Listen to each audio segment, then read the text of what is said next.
And we are live. Hey guys, I'm Wolfie, and today we're going to talk about CMC's return, the return of Offensive Player of the Year 2023, who could have easily been MVP. Returns against the Buccaneers Week 10, clutch moment, because we definitely could use the boost. We could use the excitement.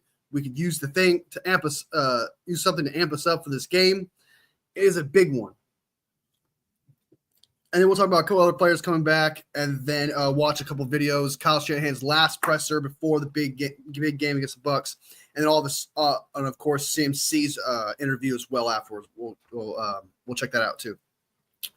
So, and to everybody who's new here, who like if you're new here, you've just seen this content and stuff like that. Sub. I go live all the time. I make videos just about every single day. It's a vibe up in here. Try to have like a family kind of type vibe up in here.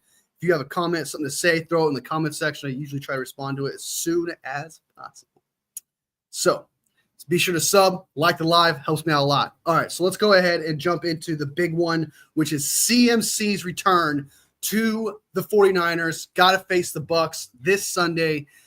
Now, the rumor is that a lot of people are amping this up as, CMC is going to get run into the ground. He's going to be used like a billion times over and over and over and over again. And that might be true. That actually might very well be true, just based on what how Kyle Shanahan talks about him, saying things like he'll be good to go unless something crazy happens, like on the plane or something. And based on the responses from other people asking Kyle Shanahan, hey, are you going to use him? Are you going to use him like as if he was brand spanking new entering the season? Are you going to use him like that? And the way Kyle Shanahan's just like grinning, we'll see. Just kind of, you got this like twinkle in his eye, like twirl his mustache kind of type thing happening there where, yeah, it sounds to me CMC is going to get used a lot, especially if he's the same one. But now, would I be concerned as a fan? I am. As a fan, I'm going to be looking at my screen a lot. I'm going to be looking at his legs. I'm going to be cringing every time he gets the ball, just because it's an Achilles injury, and we really don't know what it's going to be like once it gets into game action. Like in the back of my mind, I hope it's not for him. I can only imagine because he is the player. But in the back of my mind, I'm constantly going to think like, he's going to tear it here. He's going to tear it here. He's going to tear it here. He's going to tear it here. It's constantly going to enter my mind constantly. And hopefully it's not that big of a deal. What's really sad is that it's a bilateral Achilles injury. So that means like it's not just like one's bothering him, and both of them are bothering him. So either one can snap and pop and bother him at any moment. And that's kind of scary. That's very, very scary, actually. A little worrisome heading into this game. Now, am I concerned like this? Is this a bad game for him to come back? Like, is this a bad game to face the Bucs and see if he can perform? No, it's not a bad game. The reason why it's not a bad game is because the rushing defense for the Buccaneers, they're 19th. Okay. Another positive thing outside of that is the Bucs are 30th in the passing game. So that means this might be a very good game for Christian McCaffrey to return and hopefully see a lot of. Maybe not hopefully see a lot of workload, but if he were to see a lot of workload, this would be a good game to do it, just because that run defense isn't very good. It's a little bit behind in the middle of the pack, except for Vita Vea. Vea is a monster, so I do expect us to do a lot more outside zone runs against the Bucs. Because I just feel like that would be the smartest thing to do, especially going up against Vita Vea up in the middle. You don't want to just run into him because he'll bring it down. 49ers be in the house. What is up, man? Welcome to the stream. And so CMC coming back, I wouldn't. I'm excited. I truly am, but at the same time, I'm also worried. Just kind of like, oh my God, is his Achilles actually okay? Is everything actually going to be fine? Is he going to actually be able to hit the ground running and be fine? But another thing is like some people want to know, like, are we just going to like kind of use him just a little bit here and there? And I don't think that's going to happen. I think it's going to be a full on, as long as CMC has his breath and his Achilles are still attached to him. I feel like Kyle Shanahan is just going to just run him and run him and run him and run him, and then just have like a happy moment after the game. And, you're tired, aren't you? I sure am. We'll get ready for the rest of the year. That's what I feel like is going to happen. They should be on a run count, I hope. I honestly, they should. They should put Christian McCaffrey on a run count. But let's be real, they're probably not going to do that, even though they probably should, with Mason and Guerrero doing very well. And again, this run defense isn't that great except for up the middle with Villa. And so, like, this would be a good game to not only, I guess, if you were to run him a lot, this would be a good game for that, but it also would be a great game to let Mason and Guerrero take some snaps off of him while he slowly comes back. Because I love CMC. I believe in CMC, and I think he can. He's one of those players that can hit the ground running. But this is a lot of time that he missed. There is a lot of practice reps that he has missed, and I think that does matter even for a running back who just got to see holes and run. I think that Christian McCaffrey should be on a snap count. I totally agree with you, 4S Media, 110%. But I just thinking about Kyle and how giddy he is about CMC and how badly CMC wants to get back on the field.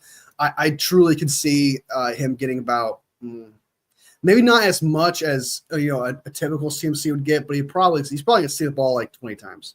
He's gonna get like 15 carries and then maybe 5 touches, maybe 5 receptions or something like that. They're gonna Kyle Shanahan's gonna try and make this a Christian McCaffrey game. I truly feel like that's what's gonna happen. Mason and Guerrero have shown they deserve playing 110%, dude. They truly did. Like, they truly deserve to be out there and help, cater CMC back into the fold. They really should utilize him. But let's be real, though. We know what Kyle Shanahan is going to do and how he feels. He's going to try and run Christian McCaffrey, not into the ground, but he's going to look at it like Christian McCaffrey is either the same or he's going to tear his Achilles. That's pretty much how he's going to look at it. He's going to look at it like, okay, we're going to use him like crazy, or his Achilles is really going to actually get burned into him and he's going to tear it. So that's how I feel. There's no middle ground when it comes to CMC and Kyle Shanahan. So, yeah. Papa J in the house. What is up? What is up? What is up? Juan in the house. What is up? I saw you, Juan, by the way. I saw your comment pop up on I can't remember whose stream it was. It was either Larry Kruger's or it was 49ers Chat Sports. One of them two. I saw your comment pop up. Getting famous, Juan. You're getting famous. You're getting famous. Showing some love. That's what I like to see. That's what I like to see. 400 meters showing some love. That's what I like to see. That's what I like to see up in here.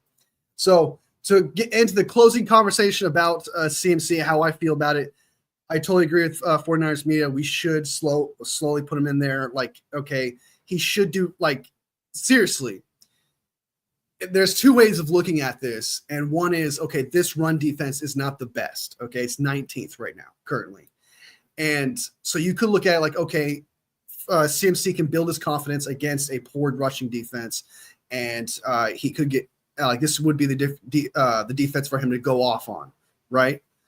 Or you could look at it like this is the perfect opportunity for Guerrero and Mason to take those reps and slowly move CMC in against a rushing defense that's not very well. So, like, that Guerrero and Mason can handle it while CMC comes back. It's not like you need to have CMC right now. Right fucking now. You do not need CMC right spanking now for the Bucs game.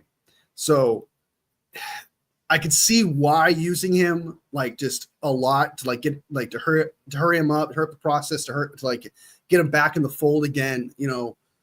Like I see where that might be a good idea, but at the same time, I just feel like it'd be a lot smarter and a lot more better for the long run if CMC was slowly moved in, and then like in week 14, week 15, he really takes off. And then those next 6, if we go to the Super Bowl, it's like 6 weeks of just straight playing to 7 weeks straight playing instead of just 10 whole weeks of just running his ass to the ground. Yeah, we're not going to utilize. Just be real. I'm just being realistic, and I hope you guys also see this too. We're not going to see a lot of Mason and Guerrero, so we're going to see a lot less of one of them. All right. So I don't know who would you guys rather see a lot more of? Has Guerrero taken Mason's spot, or is Mason the second guy? Because we are going to see significantly less of either one of them. And honestly, I want to see a lot more of Mason. I feel like Mason has a lot more experience. He had that fumble in that one red zone, but he just knows, he's just experience-wise, knows the playbook more. He's way more meshed with the offense than Guerrero is. Even though Guerrero has shown a lot of flash, I think that Mason has maybe this year to prove himself to other teams as well. So I just think that Mason should be that second guy behind CMC, while Garendo has plenty of years, especially after this year, assuming that Mason's going to be gone. Garendo could take that spot and confidently take that spot. So you're utilizing Mason while we still have him, while at the same time you're building Garendo up. So I think that we should have Mason behind CMC, and I do agree with 49ers Media that we should use Garendo and Mason slowly putting CMC into the fold. That's what they should happen there. I did ask a question on the Niners report, not my best, but it ended up on the screen. So, hey, there you go. Hey, it's something. It's something, man. Moving up. What's up? Showing some love. Okay, we're showing love. I like seeing that. Like Mason was a full participant on Wednesday, I think, but he was limited on Thursday. What was his status today? According to the injury report, which I have up right now. Who are we looking for? Jordan Mason was a full participant in practice. He was limited yesterday, so he should be good to go. He's fine. If he was full participant, that means he's good. It was just a stinger or whatever he had. I don't know what was his injury. Is it still his shoulder? Yeah, it still says his shoulder. Maybe his mind was hurt. Isaac gets some more reps because Mason's still coming back from injury. If Mason's fine and he truly is fully back from practice, just as the report said there, then yeah, I definitely got Mason behind CMC. And do I expect? Am I going to put my expectations to where CMC is going to just straight up perform and get like 100 yards and play fantastic? No. Even for CMC, I'm going to go ahead and chop up that he's going to look a little different. He's going to probably have some good runs here and there, but that consistent, that game-changing CMC, we're probably not going to see in this game. It is his first game back after a while, so just my expectations maybe in between 180 yards. Sorry, between 100 and 80 yards. So like somewhere between there. So 80, maybe like 85 yards, 90 yards, something like that. I feel like CMC's going to get. I don't expect him to get too much, but I will say he's going to get like 80 something yards with and he's going to get like 20.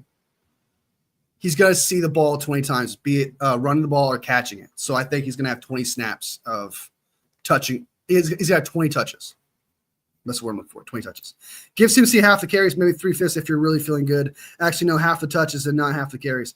Yeah, I think that would be smart. I don't think it's for any player to just go out there and just suddenly just play like the player of old. That could be bad. And also that could be very bad for the injury if you really think about it. I mean, if you're going from some runs here and there in practice, some plays here and there in practice to straight up game time where you're cutting on a dime, you're also carrying players because you're bull rushing them. It's a different experience. So it could be bad, and it could really actually hurt his Achilles even more. But at the same time, you don't want to be afraid to play CMC. So you're kind of stuck between a rock and a hard place with this one because you want to slowly put him in there because you don't want to use up those Achilles. You want to build some calluses and stuff. But at the same time, you can't be afraid to use him. You got to go in there confidently, like he's going to be the same player, even though he's not going to be. I could just be babbling at this point where I'm probably not making any sense. I'm just trying to mentally prepare myself for this crazy CMC just gauntlet of just onslaught of just CMC. Just because I feel like Kyle Shanahan is going to be really, really trigger happy with his playbook. And I feel like that's what's going to end up happening. And we're going to see a lot less of Garendo. We're going to see a lot less of Mason. And then that train's going to be gone. And even though they have deserved some rep time, they deserve some time out there while CMC slowly recovers. I can't remember who brought this up, but I think it would be a great idea if we use CMC in the red zone while we use Mason and Garendo between the 1 and 80-yard line. So between that situation. And once we hit the red zone, get CMC in there because he's an absolute stud in the red zone. That's what CMC is, man. He can be a lot of answers there. And that is our biggest problem is the red zone. So why not do something different in the red zone, but keep doing the same thing that's very successful to you between the 1 and 80-yard line. You know what I mean? I would throw more CMC and then make him run 8 targets, 6 runs-ish. Oh, he's got a lot more than that. He's going to have a lot more than that. He's got like 15 runs, maybe 8 targets, 5 targets. He's gonna. Especially if there was a chance, apparently, according to, I can't remember who said this, but they said, I think it was Matt Miyoko.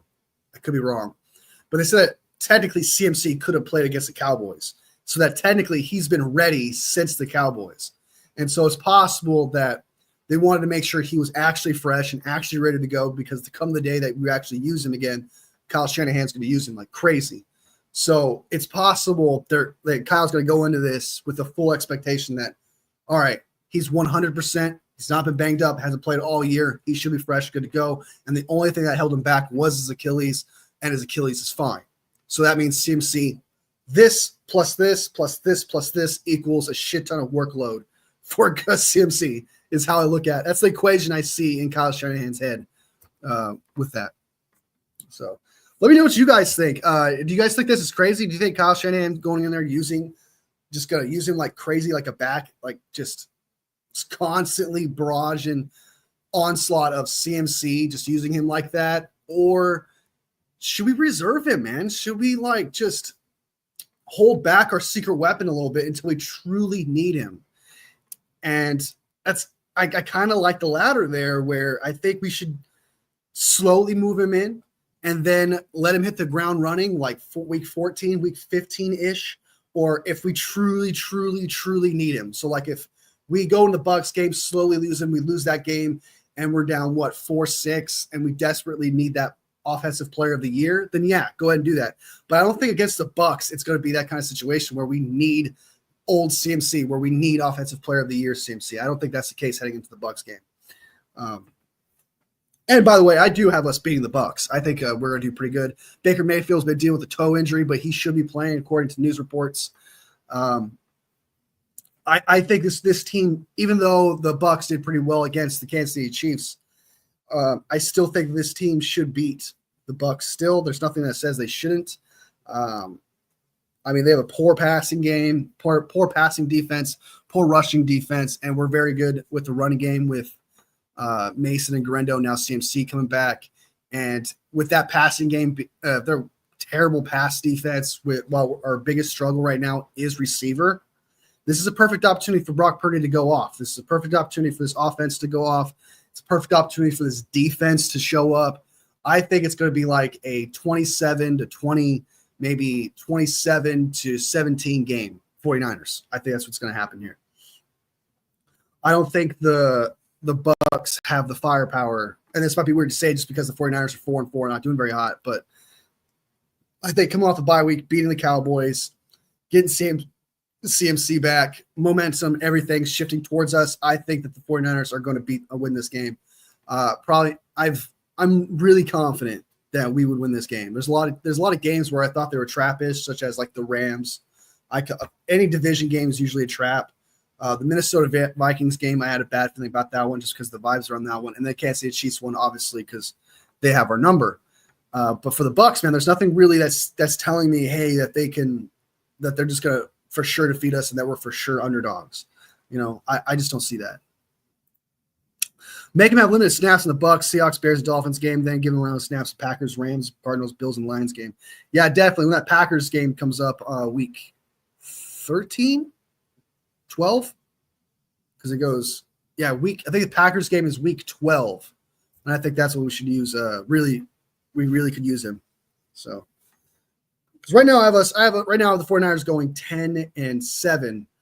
The Packers, Bills, and Lions being the tough ones of those three games. And I gave them losses for those three. But the rest, I think we should win. We should beat the Bucs. I think we should beat the Seahawks again. I think we could beat the Rams and Cardinals again. And then we got to beat the Bears. So there's a lot of – and the Dolphins too. So I feel like we can win this. I think the future is very bright for the 49ers from here on out, I believe. It really just depends upon what we look like against the Bucs. When we see what this team – is and what I think this team is going to be. I think this team is going to go 10-7 at the very worst. But we'll see what this team is against the Bucs because they're riding a momentum, they're running a high right now. We didn't trade for anybody significant. We traded for Khalil Davis, who is just this run stopper, which is great. I mean, we can always use a good run stopping defense, help with our run stopping defense. There's something wrong with that. That was a problem for us against the Arizona Cardinals at halfway. the second half of that game. So hopefully Cleo Davis can help clear that up. But it wasn't a significant trade. It didn't alter anything. It didn't amp up the defense a little bit or anything like that. It didn't change the overall from an 85 to an 86 overall defense. It didn't do anything like that. But I think this 49ers team is riding a high right now, especially with players coming back like Gross Matos and Feliciano. And I feel this rejuvenation vibe coming from the 49ers right now. And what they do against the Bucs is going to say a lot about this team, I feel. Because the Bucs are kind of in the middle, right? Let's be real, though. The Bucs are kind of like 15th-ish team, between 10 and 15 or so. So if we could beat them convincingly, that would say a lot about the 49ers and what they can do. I think it's good to be a lot closer than that. Let's not forget what they did at Kansas City last week. I know, but I think that scheme is like we don't give scheme enough credit. Like sometimes scheme just beats another team. And you're not wrong. They gave Kansas City Chiefs a tough time. But I think that scheme-wise, the Kansas City Chiefs just got our number. So, they did pretty well against Kansas City Chiefs. We didn't do very well, but I don't think that's a good comparison game for 49ers and Bucs. Sam in the house! What up, man? Welcome. I'm fantastic, man. Thank you for asking. I'm good. We got to aim for winning the division and saving CMC for the playoffs. He's never been healthy in the playoffs before. He's always been physically exhausted in the playoffs, from what I hear. Like he's just totally out of it. Same thing with Nick Bosa. Usually is out of it during the playoffs. A lot of players on our teams are studs, tend to get tired around the playoff time. So, yeah, I totally agree that CMC should be fresh. I mean, this is technically only like what? If we go to the playoffs and Super Bowl, that's like what, 10 games left for CMC, which is manageable, I think. I think you can – I'm not saying you should run him into the ground, but if you're going to be in Kyle's offense and you're going to be used a lot, it's good to be used a lot around this time. It's good to be used a lot around week 10 than it is week 1 going out. And I do agree we got to aim for the division. That's the number one thing we got to do. We got to aim for the division, nothing more. The expectation and the aim was a Super Bowl. It was the NFC Championship game, but that's been ripped from us. That's taken from us. That's not the thing. Now we're focusing solely on the division. Get that number 4 seed, go into the playoffs, go into the wild card, and go from there. Because that's how I see it. Like last year, it was all Super Bowl hypes. It was NFC Championship. It was number 1 seed. Now it's, okay, beat the division, beat the Seahawks, beat the Rams, beat the Cardinals, and just win the division and go from there. That's the expectation now for this team. So I do agree with that. Every divisional game is super important from here on out. And I do think the 49ers can beat the Rams. I do think the 49ers can beat the Cardinals. They just can't be choking, and they just can't be shooting themselves in the foot in the second half of these games. Because realistically, how I look at it, if they didn't choke, they would be 6-2 right now, right? So if this team could just figure out the divisional woes of not choking against them and then keep rolling against the teams this year, the Vikings are really good, and then the Kansas City Chiefs obviously have our number. But if we can beat the Bucs, if we can keep doing what we do against the Packers, if we keep doing what we do against the Lions even, because you never know, but our scheme could just be better than ours, and we can go in there a lot better with a lot more momentum than them. It just depends upon between what happens now and then. But yeah, the 2 games that hit us the most are those 2 divisional games. 2 divisional games that we could win, that we could have won, that we could have easily gone past. It would be 6-2 right now, and we would be humming a different tune for this team. So if we could just get over that woe of, okay, we lost once to the Rams, we just got to tie the series against the Cardinals, tie the series against the Rams, and then just sweep the Seahawks. This team has a lot going for itself right now. It has a rejuvenation. The expectation of a Super Bowl and NFC Championship being taken from us, it's kind of been buried, and now we have this fire that I feel from this team. It may be because CMC is coming back. I don't know. If we go to the playoffs, what seed see us being? The 4th seed. We're either going to be the 4th seed or the 7th seed, one of the 2. So the 4th seed will go to the last place divisional, and I think in our division. So I'm trying to think. No, because the worst division is in the AFC with the Jets, Dolphins, and some other some other team. I can't remember what it is. But I think our division is the worst in the NFC. And I think record-wise, it's going to show that too. So I think we're going to be the 4th seed or the 7th seed. One of the two. That's how I see it. That's how it's shaking out. If Falcon, we can 3rd seed, no doubt. If we can, if the Falcons can choke it up a little bit. The Falcons are weird, man. They're such a middle of the pack team. Like, they're not blowing people out, but they're scoring points, like 20 points, wherever. They're winning mid games. They're not really doing anything crazy, if that makes sense. Like, I expected a lot more from an offense with Kirk Cousins, Bijan Robinson, Kyle Pitts, and Drake London, and all that. All that firepower. I expected more from the Falcons. I'm not gonna lie to you. So, all right. So that is CMC returning. We just got done talking about that. That's huge. It is. I'm super excited, and I'm super curious to what Kyle Shanahan does. But like I keep saying throughout this entire life, is that I expect Kyle Shanahan to use him to the ground. I expect us to see CMC quite a bit. I don't think CMC is going to be softly laid into this offense. I think it's going to be hitting the ground running with CMC. And the plan is, if he gets hurt, then we have Mason and Grendo to pick up the slack. So that's why I think that's what we're going to do with him. Because Kyle Shanahan doesn't – I've noticed this. Kyle Shanahan doesn't ever like to slow down his offense. So if a player such as CMC is out there and there's nobody remotely close to him, because let's be real, Mason and Grendo are not CMC, he doesn't want to take him off the field because it limits the offense. It limits what he can do.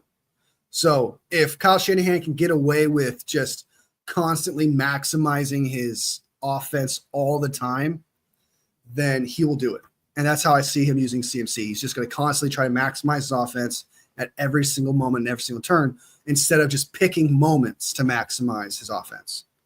And that's what, and I think it's a lot of other 49ers fans are also wanting to do. It's just like, pick your moments to maximize this offense. Pick your moments to really push CMC when there's obviously a good enough running back situation to carry the offense enough from the 1 yard line to the 80-yard line. But Kyle Shanahan doesn't see it that way. He doesn't see like, okay, it's not as good as CMC, but it's good enough to get us from 1 to the 80-yard line.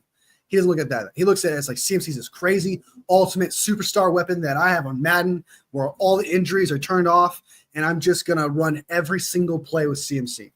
I swear to God, if I were to see Kyle Shanahan play Madden, that's what he would do. He'd turn off injuries, and then he would just use the same fucking player. I can see him do it. He would totally be a glitch user. Kyle Shanahan would be a glitch user. If his one play would work every single time, he would do it. I know it. He's got it written all over him, man. CMC's back. Turn me all up. Catherine in the house. Let's go. CMC's back. Let's go. Yeah. That's the energy you need right there. Let's go. CMC returns. Let's go. Let's go. Let's go. Let's go. Let's go.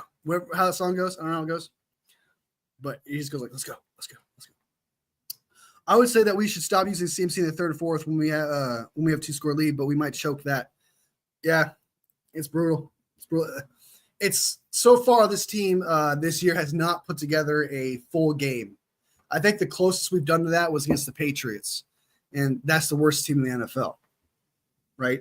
I think that's the closest we got against full team. I would like to see us have a full game. We had a few of those last year, we had against a good team. We had a few from start to finish, good games. This year, though, not one. There's not one game, except for outside the Pats game, where we actually started from start to end. That Jets game was good. Yeah, that was good too.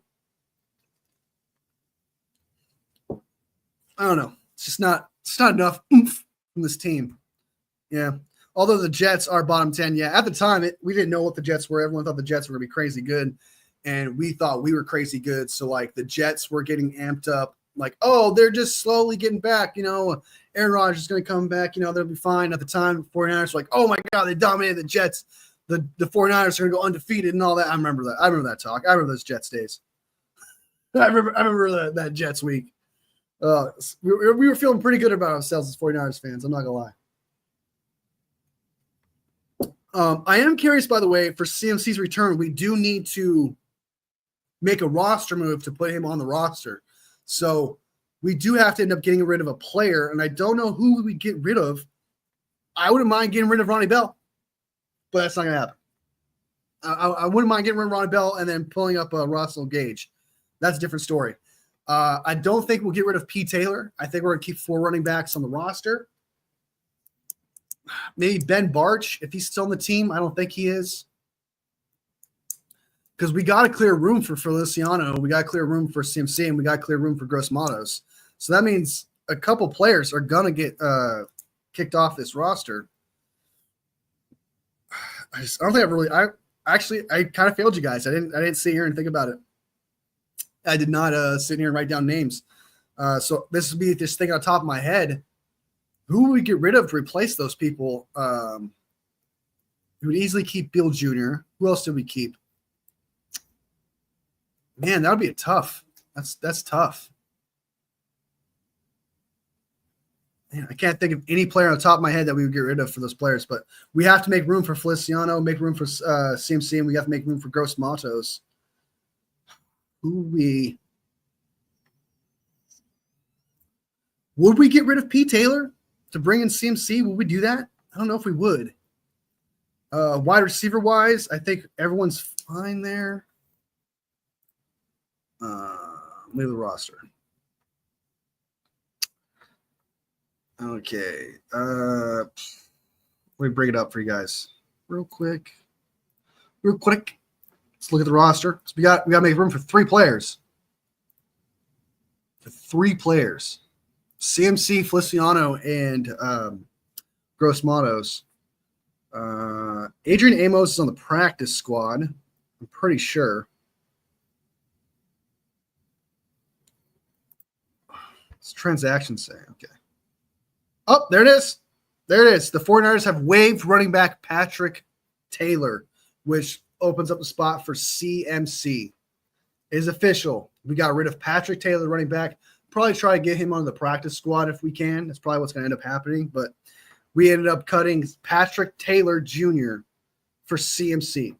Now we have to make room for Feliciano and Gross Matos. I don't think they have been officially taken off.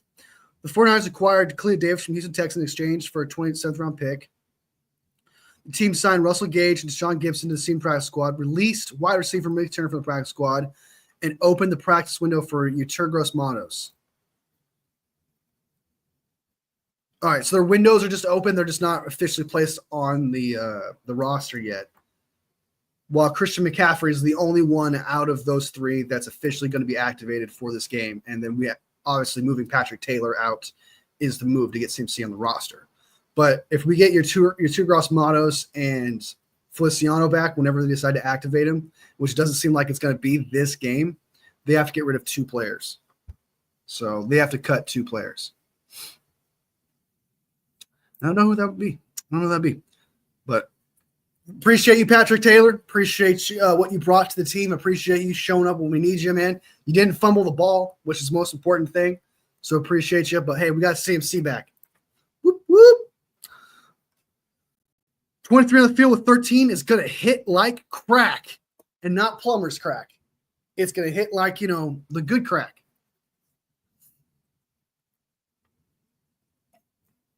Unless you're in a plumber's crack, which is your thing. I'm not gonna judge you. Hey, if you're in a plumber's crack, that's your thing, man. I'm not gonna take your thing from you. You know what I mean? All right. So next up, we're gonna watch Kyle Shanahan's final presser before the Bucs game. All right. Final presser before the Bucs game. And again, one last time, running back Patrick Taylor Jr. has been waived to make room for Christian McCaffrey. Christian McCaffrey will officially be on this roster tomorrow, Saturday, officially. No, probably that plumber's crack thing. I'm sure of it.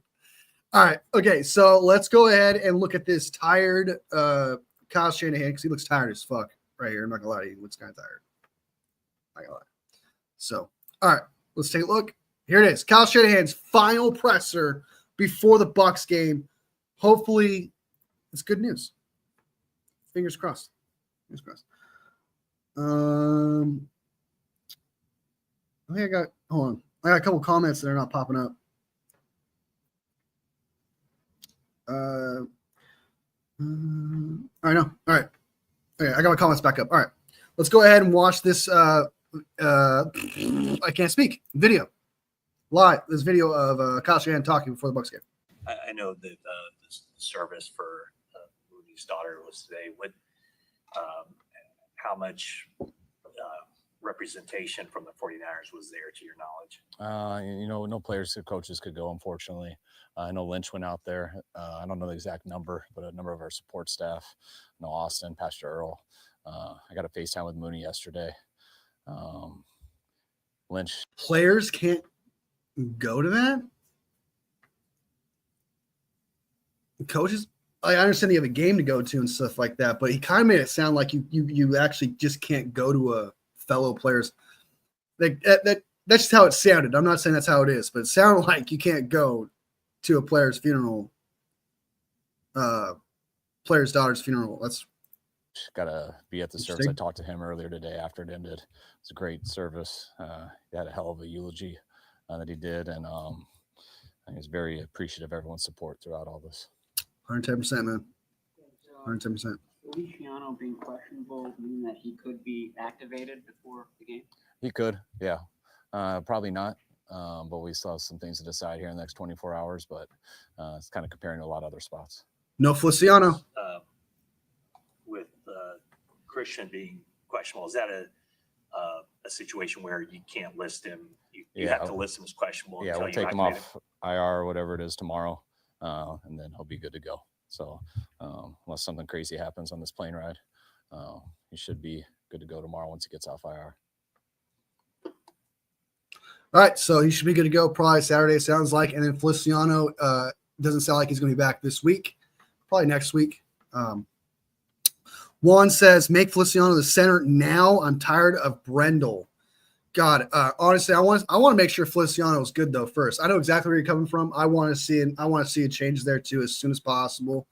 Lord knows I hate the offensive line, but we don't know who Feliciano is right now. I mean, he's older. Feliciano is like 33 years old, and he's missing a lot of time. A lot of players have missed a lot of time. There's a lot of hope. There's a lot of excitement, but just like CMC, Greenlaw, even we don't know what these players are going to be like, missing so much time. The old Christian in practice this week. Yep. Yeah, he had a good week. Why does he look so doom and gloom, dude? I almost sees it like, yeah, he's gonna be good. Yeah, he should be good this week. Fucking bullshit. I'll fucking be here. He's got like this such a doom and gloom look on his face, man. This Tampa defense stacks the box against the running backs quite a bit, and you guys have faced a lot of stacked boxes this year, but you've had a lot of success against it. Why would you say that is the case? I think the stacked boxes are there's not as much space, but sometimes you get the most yards for teams who stack the box. When you stack the box, one person gets out of a gap and there's only one guy left, and that guy's 20 yards away, and there's two corners on the outside with receivers to block. So a stacked box sometimes gives up the most yards. And sometimes when people stay in a two shell, yeah, there's a little more space and stuff, but once you get to that 6-yard area, there's two safeties swarming in together. There's two clouds condensing everything. So there's more space to begin, but it ends. So it's tough sledding versus an 8-man box. This team causes so many negative runs, and that's why they get you in a lot of 2nd and 12s. And when you're in that position, they can make you one-dimensional and scare you out of the run, which is why it's always been tough versus Todd's stuff. He's going to try to stop the run and pick and choose when to do it, but it's always a challenge versus these guys. See this week from. Sometimes you get the best runs when you face a stacked box. Sometimes, but most of the time, you don't. Most of the time, you don't. Sean Gibson, would he be in the mix potentially to be elevated tomorrow? Yeah, he is in the mix, especially with Mustafa being questionable.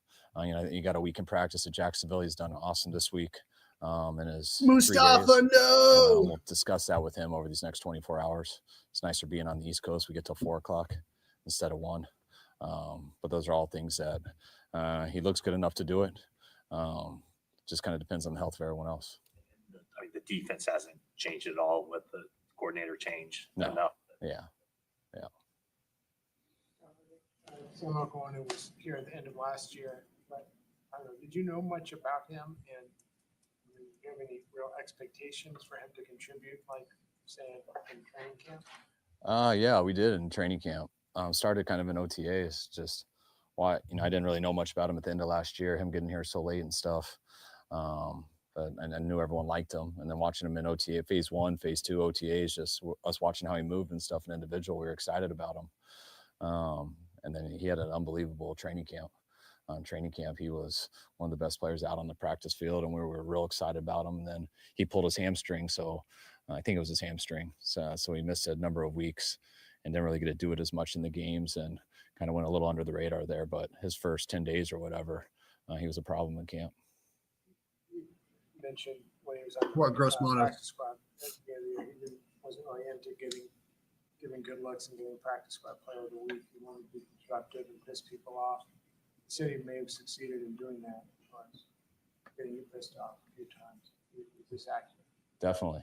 But both ways. There's a fine line with scout team. Like, I want guys to compete. I want them to get better.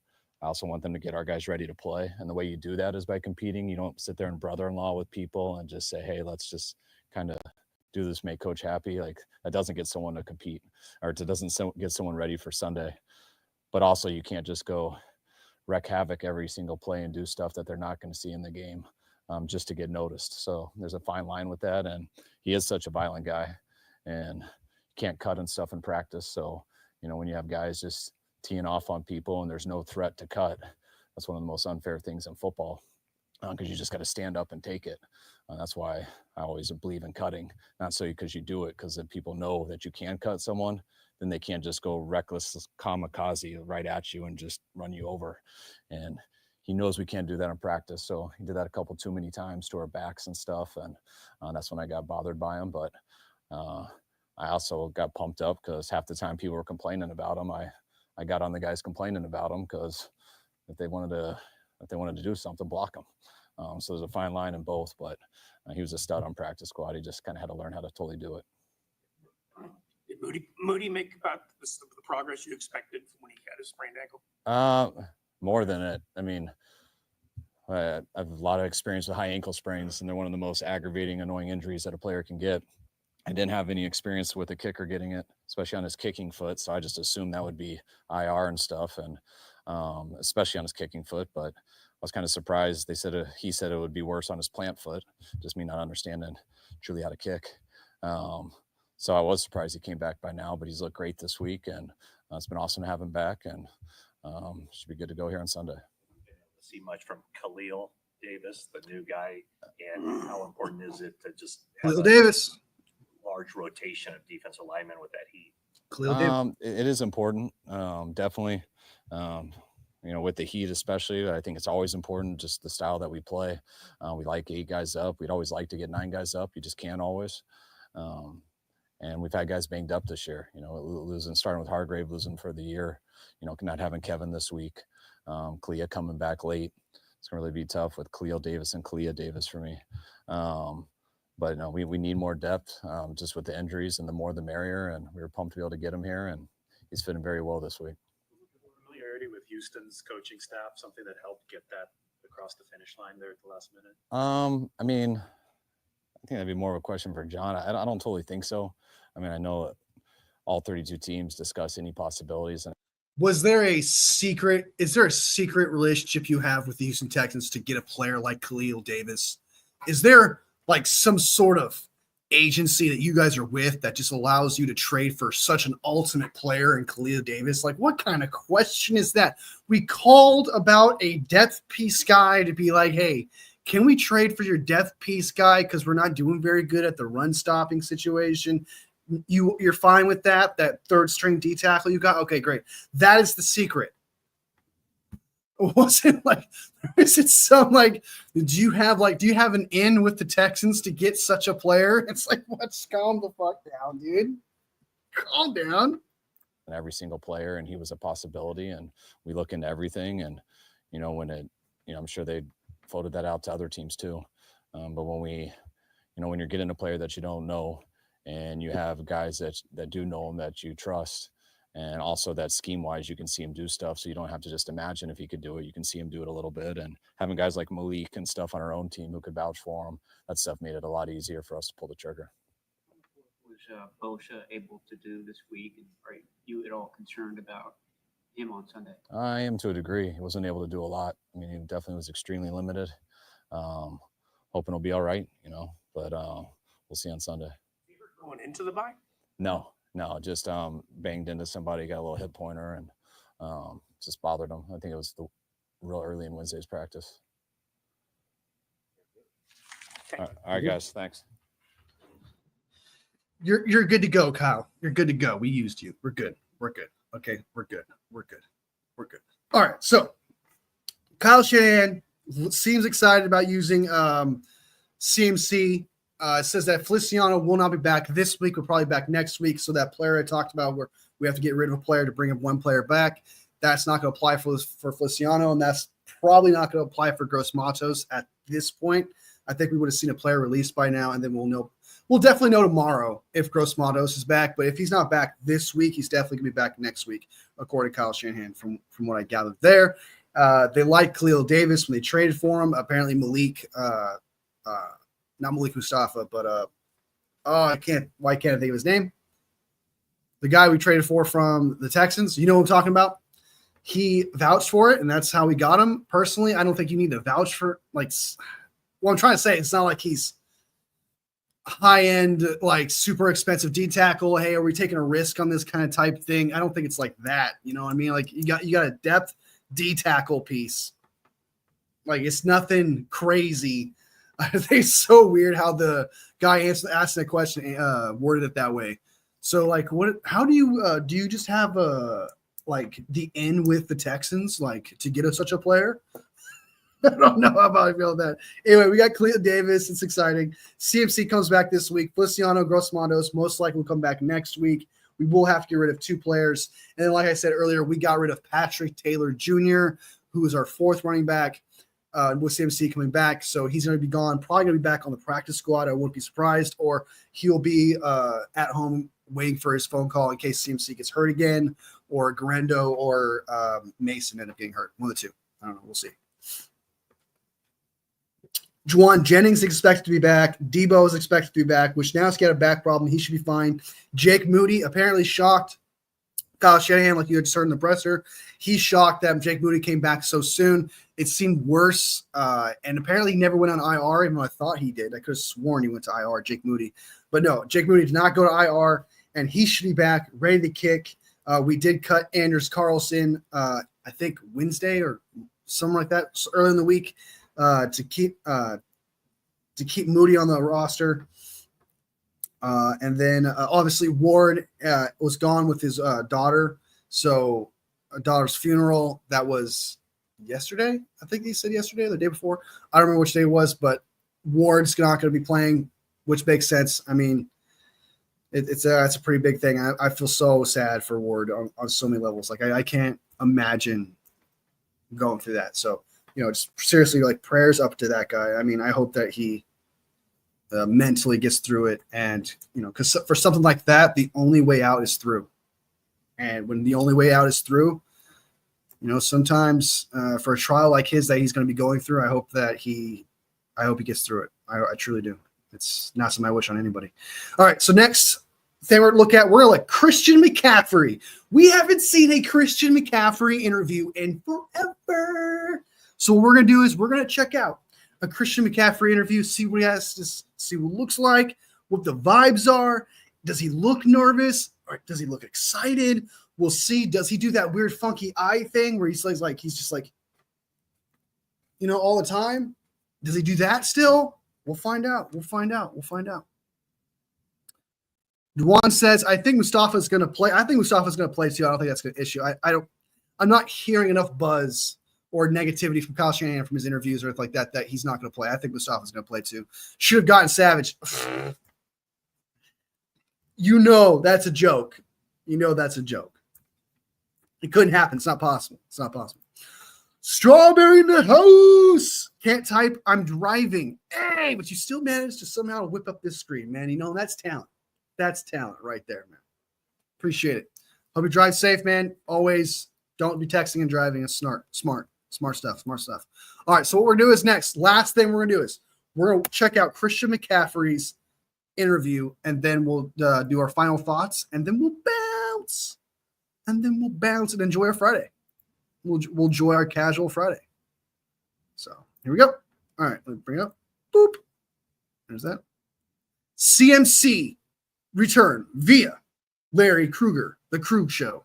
Take us through the Germany trip. Was it Dr. Beeling that you met with then? I keep all that stuff private, you know. When you're on IR and you're hurt, you'll do anything to come back, you know. So I'm feeling good now. That's all that matters. Jesus, dude. That sounded like, I know that was professional, but it sounded so strict. I'm going to keep that private. Okay. All right. And all that matters is I'm back. That's all that matters. Like, dude, Jesus Christ. Look at that face of determination. Look at that face, dude. Like, how dare you ask me personal questions like that?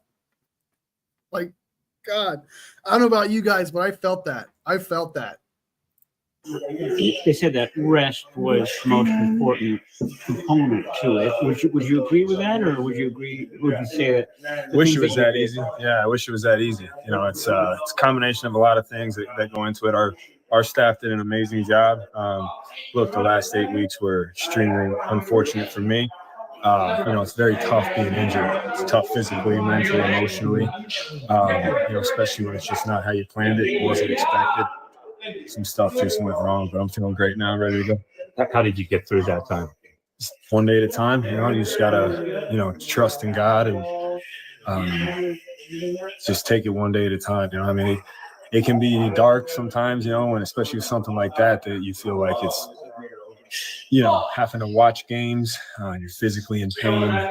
You know, you try so hard to not let stuff like that happen. You know, a lot goes into this, you know. Pretty much, you know, I think about football every day of my life. It consumes about 98% of my life. And so when it doesn't go right, it can be very tough. But all I know is it makes you realize how blessed and fortunate you are to play when you are on that field. So I'm happy to be back.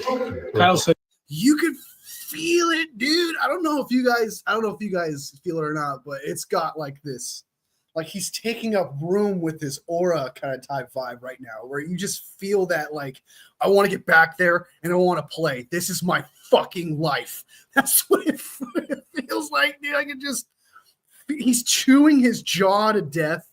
He looks stiff. He looks like someone from John Wick. He looks like John Wick. Looks like someone murdered his dog and his wife died, and he's got to go out there and prove something. He looks like he's on a mission, dude. You can feel it. Going on IR kind of took the pressure off him and the team in terms of, all right, let's just give this some time. Was at the same, like, I wouldn't be surprised, like, if there was a rain game and he's just standing out there in the rain going, "This is my time." Just got that. same for you? I think, you know, I can say this from John to Kyle to, you know, Jed and the whole training staff. The way that they treated everything and the way that they went about it was amazing. You know, sometimes you need people in your corner that can look after you when maybe they know what's best for you in times where, you know, maybe you try to suck it up or shout something out that, you know, might be risky. So the way that they handled it, and the training staff and the strength staff, really fortunate for them. What was your mindset just getting back on the field Monday for practice? Just a lot of gratitude, you know. I mean, sometimes you take it for granted that, you know, you play this game for a living and it's what you do, it's what you train for. But when it's taken from you, even just for a little bit of time, makes you really appreciate every single day you're on the grass. Were you able to stay involved in the meeting room, and was it gratifying to see what Jordan and Isaac were able to do while you were out? Yeah, I stayed as much as I could. I think when you're on IR, there's really no need to. I think there is a need to, but pretty much every hour of the day is devoted to getting healthy, not necessarily in the meeting. So it's a lot of treatment, a lot of prehab stuff, rehab training, etc. Sleep, rest, you name it. But yeah, I mean, it was amazing to see what those guys have done and they continue to do. We have such an amazing room. I put our room up against anybody's, and to see what those guys have done, I think it's no shock when you got a guy like Bobby Turner as your coach. There's a standard in that room, and those guys did a hell of a job, and they'll continue to do a hell of a job. Christian, is there anything that you have to change about your pregame routine now because of these 2 injuries? Yeah, I've changed a good amount. Yeah, I think a lot of people ask me, what do you do for training? And I'm done answering. I don't know. I'm figuring it out every day, but all I know is I got a good. I can't be going out there giving advices. All right. I got two Achilles injuries. He's like, I'm now second guessing all that shit. I'm doing new stuff. Like, I'm not giving advice, man, because clearly it's not the best. Good routine right now, and I feel good, and that's all that matters. Obviously, no guarantees, but I mean, what level of confidence do you have that this is like in the rearview mirror? You're done with these Achilles issues. Yeah, I feel good now. No, I wouldn't be out here if it was, still bothering me. I feel great. How do you? Bullshit. That thing could still be messing with you right now, and as long as you don't show a grimace on your face or anything like that, your ass is going to be out there. Yeah, right. Don't be saying if I wasn't good to go. No, dude, you could seriously have doctor could tell you have a 99% chance of tearing your Achilles if you go out there. You would do it. Okay, you could tell. And Chris McCaffrey's not that type of guy to be like, I'm hurt, coach. I'm hurt. No. You feel about the positioning of this team right now, 4-4 with 9 games left in the regular season? Feel great. I love where our attitude's at. You can feel the energy in practice in the meeting room, and hungry with our backs against the wall. It's right where we want to be. All right. Yeah, I mean, I honestly, so after seeing that interview with Christian McCaffrey, man, dude, that dude's hungry, man. That dude wants to go out there. That dude, like, I could almost feel kind of what Papa says. Like, no wonder Kyle's scared to say no to him. He looks, and the vibe from him looks like, I'm going to fucking play. And Kyle, you're going to run me into the ground, whether you like it or not, kind of type vibe. I'm excited. I'm pumped. I'm pretty sure we're going to see Christian McCaffrey out there, and we're going to see something on the sideline of him just going, yeah, and him pushing some players. And then, or he's going to have like a moment where he's sitting on the bench, we're losing or something, and he's going to look up like this, have like a Tom Brady moment. Without a doubt, I could see why Kyle's excited. I could see that energy from that interview. I'm excited at the same time. I'm a little concerned. I am a little worried. The reason why I'm a little worried is because if the way CMC is talking, it sounds to me like even if he was hurt, he's still going out there. All right. It doesn't sound like to me anyone's going to protect him from himself if something were to happen, or if he were to feel some sort of pain out there. Just by the vibe that I get from watching that interview alone, that dude is ready to play. He is ready to cause some damage. He is ready to put fear in defenses. You can tell. And the way he was talking, like, I've been doing this 98% of my life. Like, just the Batman that you hear from Christian McCaffrey in that interview was just like, I've been doing this 98% of my life, and you could never really mentally prepare yourself for being out. I want to be out there. I need to be out there. Just this crazy, like, whole vibe with CMC, man. Again, I can see why Kyle Shanahan is probably excited to use him, and will be excited to use him on the ground. So to kind of come back what I was talking about with CMC, where I think we should slowly move him in, and I think Kyle's going to probably use him a lot on Sunday. After seeing that interview, he's going to use CMC a lot. We're going to see CMC I'm confidently 20 plus touches. I think we should slowly move him in with Garendo and Mason, but I don't think that's going to happen. It seems to me that Kyle Shanahan's on board, and so is CMC. Just by the way they're talking and the vibe they're giving off, it seems to me that CMC is going to they're going to use him a lot. So fingers crossed. Hopefully his Achilles is not bad and everything's okay. Obviously, he tried answering right there about his Achilles, but he just saying, "Oh, that's all private." Okay, that's done, and I'm fine now. The way he said that was just like, you don't know, mind your fucking business. Whatever unorthodox bullshit I did in Germany is none of your fucking business. That's what it seemed like to me, dude.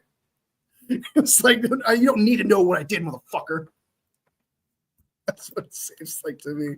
He's got that Sylvester Stallone looking Ram. I know, dude. He looks like he's just ready to tear people. Tyler Elton's the coolest Chiefs fan I know in the house. Good to see you. Good to see you. Good to see you. I am, but you caught me at the wrong time talking, because I'm about to bounce. 1 hour show is up. We talked about everything. We talked about Clea Davis coming back. Not because we trade for Clea Davis. Not really a huge, not exactly a move, but it's something because our run defense isn't the greatest, so it's better than nothing. CMC returns. Feliciano Grosmatos should come back next week. We cut Patrick Taylor. Most likely, we're going to have him on the side just in case something happens to Garendo, Mason, or CMC. Jennings is back. Debo is back. And Mitch is fine. Jake Moody is back. Hopefully, he can he's kicking just fine. His leg's fine. Kyle says that he was shocked to see him come back, but he says he's fine. His ankle's good. I can imagine it doesn't – I still think it's important, but I can imagine your ankle not being as, like, needing to be as healthy compared to an athlete that needs to cut on a dime. So I can see why, but at the same time, it's still kind of shocking. So, Wolfie, were you rooting for the Bucs or the Chiefs? The Bucs, 110%. I wanted the Bucs to win against the Chiefs. I no offense, Tyler, but y'all need to lose a game. Y'all need to lose a game, and at some point, you're going to lose one. If you guys go undefeated, I will be shocked, but at the same time, I won't be if the Chiefs go undefeated. But, I mean, yeah, you guys need to lose a game already. That's what needs to happen. I was neutral. I mean, I got nothing against the Bucs. I mean, it's not like Tom Brady's on that team or anything, so I got nothing against the Bucs. I got no animosity towards them. They haven't beaten us to really, so 110%, I was going for the Bucs on that one. I like Baker Mayfield too. Even though he's kind of a cocky asshole, I still think he's not as bad as everyone makes him out to be. But I was rooting for the Bucs in overtime. The moment they went into overtime, and I was with Baker Mayfield when he was like, "Oh my God, we didn't get the ball." I was with yep. The Patrick Mahomes gets the ball first. He just has to score a touchdown. It's over. I was like, it's over. I've seen this story way too many times. And I know the ending. Oh, yes. I've seen this story once before, and I didn't like the ending. That's how it felt watching that overtime. That's how it felt. All right, so that's everything, guys. I might end up going live tomorrow, even though there's not really like a lot to talk about. Usually, like in season, there's a ton of things to talk about, but through this bye week and everything else, there hasn't really been that much things to really kind of talk about, except for CMC coming back and us trading for Khalil Davis. So there's really nothing huge. Just my final thoughts on everything. I think the 49ers can hit the ground running from here on out. I think the 49ers are going to be a better team than they were in the first half. I don't think that us trading for Clea Davis was a game changer where suddenly we feel different. No, I think that we're just riding the momentum that we had against the Cowboys into this season, while also getting CMC back, who looks, as you could tell, I don't know if you guys saw the interview or not, he looks hungry. He looks like he wants to change the game. He looks like he wants to save this season. So, and CMC, like I keep saying, is like the Greenlaw of the offense, where he just brings the energy, wakes everybody up, regardless of how they're playing. CMC's that guy. They gravitate towards him, right? Same thing, Greenlaw. Like Greenlaw's not the best player, but he has that fire. He has that gravity where he brings everybody in and has them focus. And I think CMC for the offense is going to be that guy. Hopefully Greenlaw in a few weeks, we can get him, and he's the same player energy. The 49ers, after the trade deadline, told me, and I don't know about you guys, but he told me, they told me that they are counting on CMC and Dre Greenlaw, Gross Matos, and Fungo to come back and counting on that to be the game changer, that to be the difference maker. And it might very well be. It might very well be. We'll see. I don't know if exactly what this team's going to be, but I do have high hopes. I have a lot more hope than I did prior to that Cowboys game. There's a lot coming our way. There's a lot of goodness coming our way. We're not losing players. We lost Ayuk, sure. We lost a couple players here and there, but we are getting more players back than we are losing them at this point in the season. So there are things to look forward to. There are things to be happy about. And this Bucs game, us beating the Cowboys, and if we were to beat the Bucs convincingly, that would get us back on track again. And I think we can carry that momentum throughout the year. It's kind of like what the Rams did. The Rams are decimated with injuries. They weren't looking very good. They were like 1-4 or some shit. And then they started winning. They started stacking wins. They started building confidence, building momentum. And that's what they're riding now. They're riding the momentum, regardless of what team they were through 5 weeks. We could do the same thing. We just got to start winning. We just got to start doing things that, like, I don't want to say bring luck, but we need to show that good things can happen to us. That's a better way to put it. That the good things can happen to us in the second half of the season, and that we can conjure them up, and that we can be successful throughout this year. So there are things this team can do, and I'm really excited and extremely nervous because this Bucs game is the root, if that makes sense. It is the essence of what the rest of this season's going to be. If we get obliterated, or if we continue to slip up like we've been doing prior, playing terrible first quarter, amazing second quarter, and then shit the rest of the game, we'll know that against the Bucs. We'll know that, especially with the rest and everything. So I can't wait until this weekend. I'm watching pro wrestling and football, and I'm watching Kansas City Chiefs. Let's go Chiefs. I'm calling it now. Maybe Ravens versus Chiefs in the AFC Championship. That is definitely a realistic one for sure. That'd be my bet right now. It's probably the Chiefs versus Ravens or Chiefs versus Bills. One of the two. That's what I have. But I definitely have the Chiefs AFC Championship. Baker edits. It's Milwaukee. Switch between accounts. Hey, man. Milwaukee in the house. Good to see you. Good to see you. All right. I'm going to bounce now because I got to start making some dinner, getting some things ready, take the dog for a walk. It's starting to get a little dark outside. Not too dark. It's a little dark outside. So anyway, like I said, I might end up going live tomorrow. If not, I will be going live for the Wolfie and Poggy show every single football Sunday at 9 a.m. We're going to do predictions. I'm thinking we'll do a for that stream with Poggy. I think what we'll do is we'll rank quarterbacks. We'll do like the tier thing, S tier, A tier, B tier. I've been meaning to do that, and I think that's something that'll be fun with Poggy and the rest of you guys there as well. I think it'll be something to interact with, and I do think there'll be a lot of things that me and Poggy would disagree on, so I think it might make for great conversation. So look out for that. We might do something fun for that by ranking quarterbacks or ranking teams on Sunday at 9 a.m. Wolfie and Poggy show. Be there. It's going to be a blast because he's like one of my best friends, all right? And we get along really well. We shit talk each other. He calls me a bitch. I call him a fucker. And that's just how we work. And we love for you guys to be part of it. Truly. You guys make that live awesome. Milwaukee, sorry, see you, man. When's next stream? You should do you. Football, it's Fridays. All right. So if I'm not on tomorrow, be there at that live, 9 a.m. Wolfie and Poggy show. It's going to be fucking awesome. All right. Thank you, Milwaukee, so much for jumping in, man, last minute. Good to see you. Appreciate you supporting the channel. Tyler Helton, coolest Chiefs fan I know. Good luck with your team, bro. Even though you really don't need it. You really don't need it, but, still wish you the best. Juan, good to see you too, man. Papa J, as always, OG. Strawberry Rex, hope your drive is safe. Hope you're driving perfectly safe. Catherine, representing. Bang, bang, Niner gang. Good to see you. I know there's someone else. Sam was in here, 49ers Media. Good to see you too as well. You guys are awesome. See you, Wolf. Bang, bang, Niner gang. Bang, bang, Niner gang one. To everybody who watches this live later, if you're not subbed, sub to the channel. I go live all the time. I make videos all the time. So even if you're a hater, there's room for your comment to hate. You could do that. Or if you want to support the channel, you love it, sub. Like the live if you like this video, but you don't like anything else.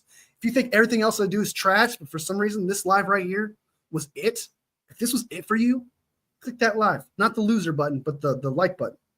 Yeah, the like button. Helps out a lot.